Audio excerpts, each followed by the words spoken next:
UPA में GDP growth था 6.8 average.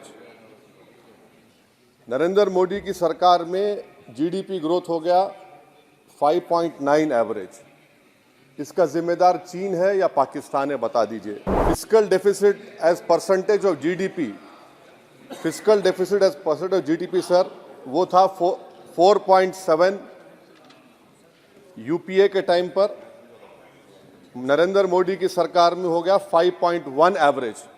इसका जिम्मेदार कौन है कि आखिर आप अगर जीडीपी हमारा 5.9 एनडीए गवर्नमेंट का रहा तो फिर अनएम्प्लॉयमेंट रेट कितना है? आखिर 2011 से एम्प्लॉयमेंट सर्वे नरेंद्र मोदी क्यों नहीं कराते?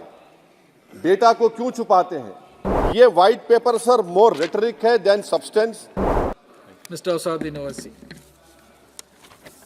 सर, आपका बेहद शुक्रिया कि आपने 3 मिनट में बोलने वालों को इंटेलिजेंट कहा, और ज्यादा बोलने वालों को अब क्या कहेंगे आप बोल दीजिए चेयर पे, तो अच्छा रहेगा। नहीं, मैं बोल देता हूँ अभी।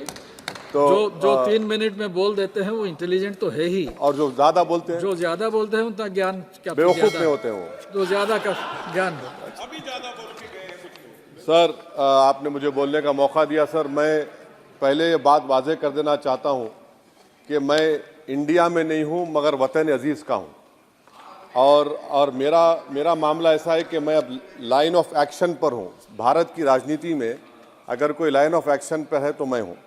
सर, मेरे चंद सवालात हैं जो मैं उम्मीद करता हूँ कि हमारे मोहतरमा वज़ीर साहिबा जब जवाब देंगे, इसका जवाब, मेरे सवाल का जवाब देंगे।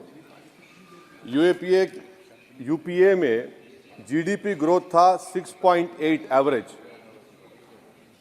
नरेंद्र मोदी की सरकार में जीडीपी ग्रोथ हो गया 5.9 एवरेज। इसका जिम्मेदार चीन है या पाकिस्तान है, बता दीजिए। Fiscal deficit as percentage of GDP, fiscal deficit as percentage of GDP sir, वो था 4.7 यूपीए के टाइम पर। नरेंद्र मोदी की सरकार में हो गया 5.1 एवरेज। इसका जिम्मेदार कौन है? हाँ, पाकिस्तान है। सही कह रहे हैं आप। मान लिया आपके अकल की तारीफ करता हूं। सर, इन्फ्लेशन है यूपीए के हुकूमत में 8% था, नरेंद्र मोदी की सरकार में 5% है। मगर क्या ये बात सच नहीं है कि जो ग्लोबल तेल की कीमतें थी 2008 से 14, वो एक बैरल $100 के ऊपर बिकता था। अब 2015 से 2021 तक एक बैरल ऑयल $55 से $70 के दरमियान में था। तो ये क्रेडिट आप नहीं ले सकते, ये आपकी मेहनत नहीं है, इसमें एक्सटर्नल रीजंस है। मेरा चौथा सवाल ये है सर कि आखिर आप अगर जीडीपी हमारा 5.9 एनडीए गवर्नमेंट का रहा तो फिर अनएम्प्लॉयमेंट रेट कितना है? आखिर 2011 से एम्प्लॉयमेंट सर्वे नरेंद्र मोदी क्यों नहीं कराते? डेटा को क्यों छुपाते हैं? आप करवाइए सर्वे। हाँ, ला लीजिए एनएसएसओ का ला के दे दीजिए। ये पीएलएफ हुआ था 2018 में, उसके बाद अब क्या हो रहा है? नहीं हो रहा है। ला लीजिए, तो कम से कम एनएसएसओ को बोलकर ये सर्वे करवा दीजिए। अच्छा, कंजम्पशन सर्वे 2017 से रुका हुआ है। सर, आप फाइनेंस मिनिस्टर होते तो शायद आ जाता।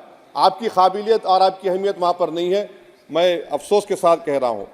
सर, दूसरी बात, मेरा चौथा सवाल ये है कि 2005 में डॉलर था 43 रुपीस, 43 रुपये।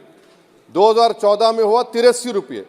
अब मैं इतने माहिर तो नहीं हूँ इकोनॉमी में, मेरा मोटा मोटा सवाल है, अब डॉलर है 83 रुपये। ये कौन जिम्मेदार है इसका सर? 83 रुपये क्यों हो गया डॉलर? माने नेट इंक्रीज जो है वो 23 रुपये का है। तो अब ये डिमांड इतना डॉलर का क्यों है? इसका जिम्मेदार कौन है? इसका जवाब शायद मोहतरमा देंगी। अच्छा सर, आप देखिए फॉरेन करेंसी रिजर्व्स बोलते हैं 2011 में, बिल्कुल सही है, 294 बिलियन डॉलर था। 2013 तक वो 256 बिलियन हो गया। अब मैं व्हाइट पेपर आप पढ़ेंगे, new channel open by RBI. Number क्या है भाई? नंबर तो बता दीजिए। New channel open by RBI, number ही नहीं मालूम होता है। अच्छा सर, एक और सवाल मेरा है हेल्थ एक्सपेंडिचर फ्रॉम पॉकेट, ठीक है, 2005 में 69% था, 2014 में 64.2 हो गया। तो अब का नंबर क्या है बताइए ना, आपके दौर में क्या नंबर है? वो नंबर नहीं बता, मेडिकल कॉलेज खोल दिए, नंबर क्या है खर्चे का? तो ये जो व्हाइट पेपर है, एटलीस्ट 2020 का डेटा दे दो आप। ये white paper sir more rhetoric है देन सब्सटेंस। डिमोनेटाइजेशन की बात ही नहीं कर रहे। डिमोनेटाइजेशन तो बर्बाद कर दिया देश के गरीबों को, इसका जिक्र ही नहीं करेंगे, वो तो मास्टर स्ट्रोक था आपका, मगर बर्बाद हो गए। सर मैं कंक्लूजन में, क्योंकि आपने अक्लमंद कहा है मुझे कम टाइम में बोलने वालों को, तो मैं सरकार से आपके जरिए से मुतालबा करता हूं कि एक व्हाइट पेपर ये निकालिए कि 2014 में 1 लाख के मॉब लिंचिंग से 2024 तक कितने मुसलमानों का मॉब लिंचिंग हुआ, कितने घर बुलडोजर तोड़े गए। सर मैं खत्म कर रहा हूं, सर खत्म कर रहा हूं।